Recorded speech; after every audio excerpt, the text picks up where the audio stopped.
Bonsoir à tous, bienvenue sur le 1945 de TITV. Voici les titres de l'actualité. La 11e édition du BTS national est lancée. Plus de 2000 candidats ont composé le brevet de technicien supérieur ce samedi. D'été à suivre. À suivre également la compilation de quelques informations phares dans cette édition. C'est tout pour les titres. Bienvenue à tous.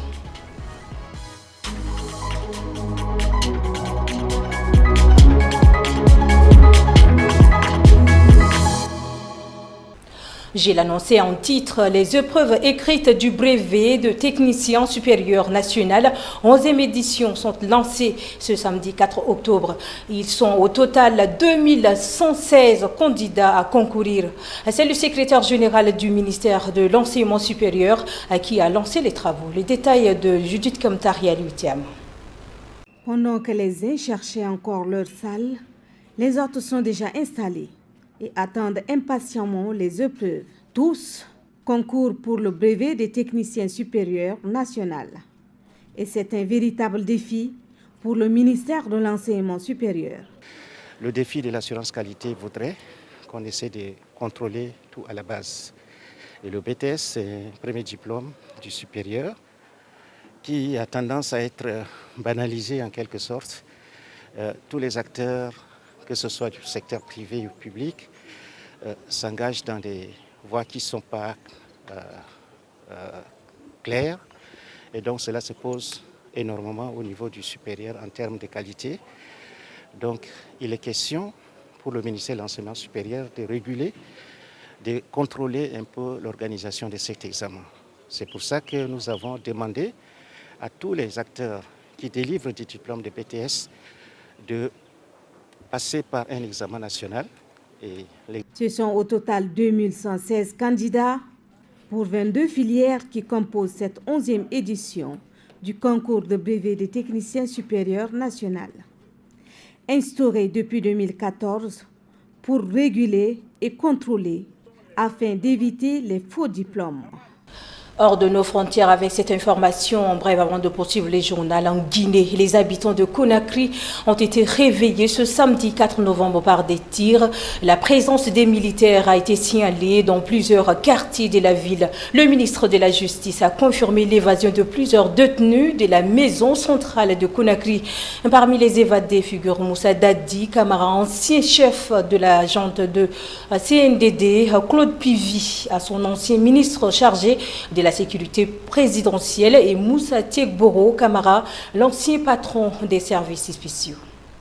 À moins d'une semaine du concours d'agrégation au Conseil africain de Malgache pour l'enseignement supérieur CAMES prévu pour le 10 novembre 2023, les universités de N'Djamena et Moundou restent redevables au CAMES d'un montant de plus de 3 millions de francs CFA correspondant aux frais des candidatures. Quelle est la cause de cette réticence? La réponse dans ce reportage proposé par Judith Kamtar et Boyoum Krios.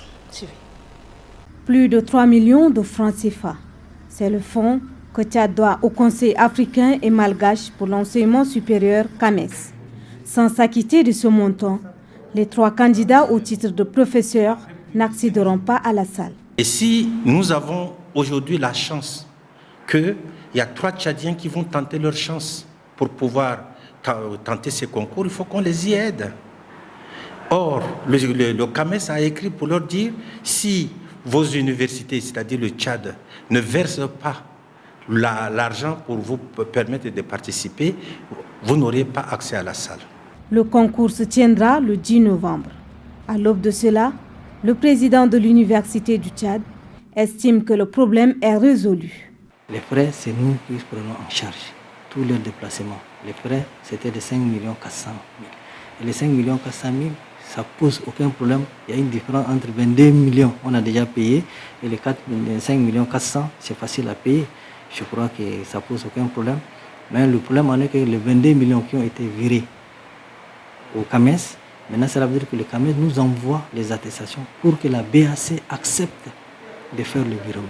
Et c'est comme ça, maintenant j'ai appelé avant-hier, tous les circuits ont été déjà faits, les dossiers déjà au niveau de la BAC pour faire le virement. Maintenant, le BAC dit que maintenant, les 22 millions virés au niveau du CAMES, il faut qu'il y ait une accusé de réception du CAMES pour qu'il doit avoir un autre virement. Chaque année, l'université couvre les frais de 50 places pour le concours d'agrégation au CAMES. Pour ne compter que ça, il y a aussi l'inscription des enseignants-chercheurs au Conseil consultatif africain CCI. Les informations phares de ce samedi sont concoctées et présentées dans cette actualité en bref, présentée par Bekouté Junior. Suivez.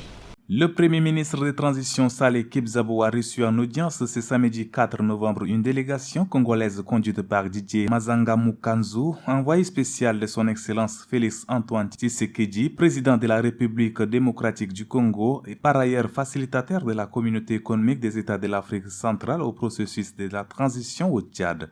Conformément à ses engagements dans l'accord de la réconciliation pour le retour des exilés, suite aux événements du 20 octobre signé à Kinshasa entre le gouvernement tchadien et le président du parti Les Transformateurs, Dr Masra Succès, Félix Tshisekedi a désigné une équipe pour accompagner Dr Masra Succès et sa délégation au Tchad en toute sécurité.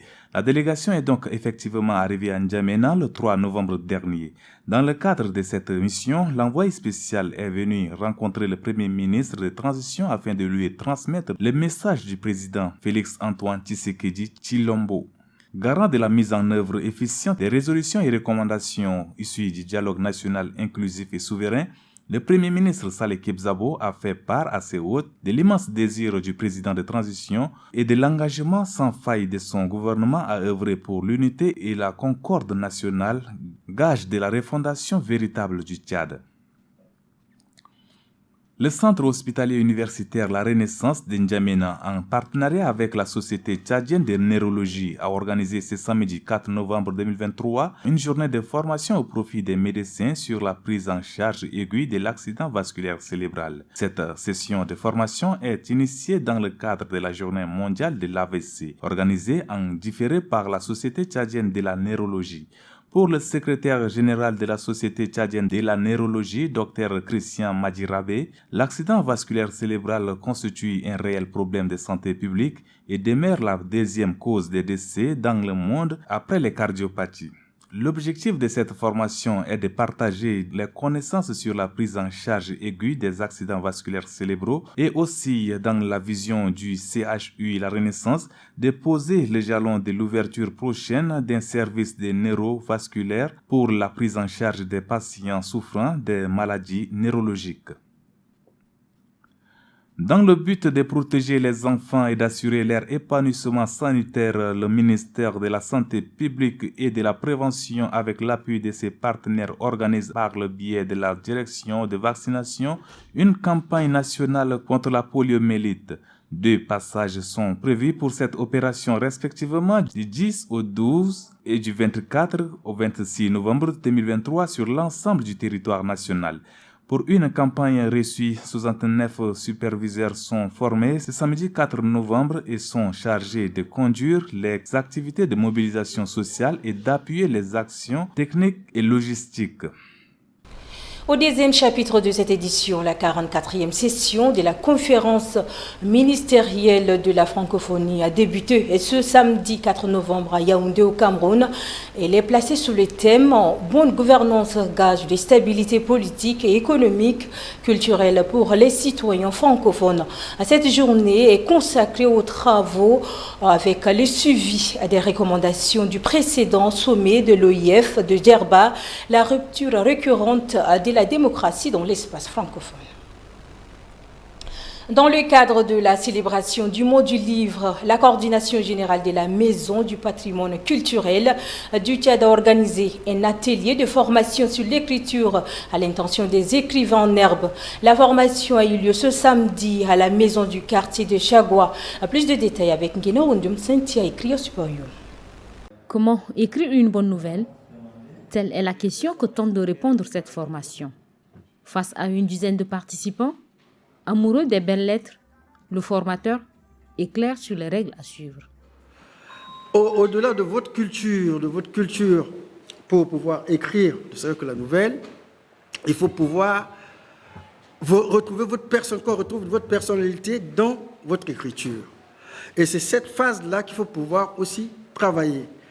l'essentiel, ce n'est pas d'écrire comme on serait à l'école, c'est-à-dire un français correct, académique. Ce n'est pas ça ce qui est important. Ce qui est important dans une écriture, c'est d'abord voir est-ce qu'il y a des sonorités qui vont paraître autrement, est-ce qu'il y a des ruptures, est-ce qu'il y a autre chose que je peux apporter dans cette écriture-là.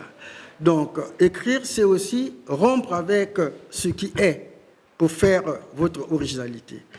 Pour une écriture de nouvelles réussie, Ouaga Bala Danaï recommande l'originalité, la culture générale. Novembre, ce mois est consacré à la célébration du livre. Cette année, c'est la 7e édition qui se célèbre. L'Union des auditeurs et téléspectateurs tchadiens a célébré ce samedi à la Maison de la Femme son 5e anniversaire. C'était en présence du représentant de la AMA et le président de l'Union des radios privées du Tchad. On en sait plus avec Békouté Junior et Noudjoumadi Perline. Ce 5e anniversaire, l'Union des auditeurs et téléspectateurs tchadiens le célèbre sous le thème « La valorisation de la culture tchadienne à travers les médias ». Au-delà de son caractère festif, cette célébration est aussi l'occasion de bénéficier des conseils et orientations des aînés. Ne faut pas tamiser, soyez unis. La cohabitation, ça c'est le thème de l'Ami Fortin. Restez ensemble. La paix, c'est l'Ami Fortin. Si ces auditeurs et téléspectateurs apprécient le travail que fait la presse tchadienne, le président de l'Union des radios privées du Tchad leur demande de plaider auprès de la haute autorité des médias pour l'octroi de l'aide à la presse. Je vous demande à chacune et chacun de faire de plaidoyer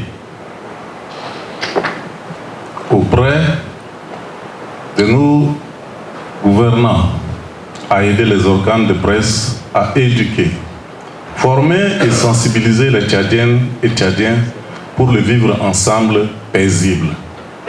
La cohabitation pacifique et surtout bien préparer les consultations référendaires à venir. Cette célébration s'est faite dans une ambiance de tonnerre en dépit des difficultés que connaît cette union. C'est tout pour cette édition d'information. Mesdames, Messieurs, merci de l'avoir suivi. Bonne suite des programmes sur Tchad Info TV. Au revoir.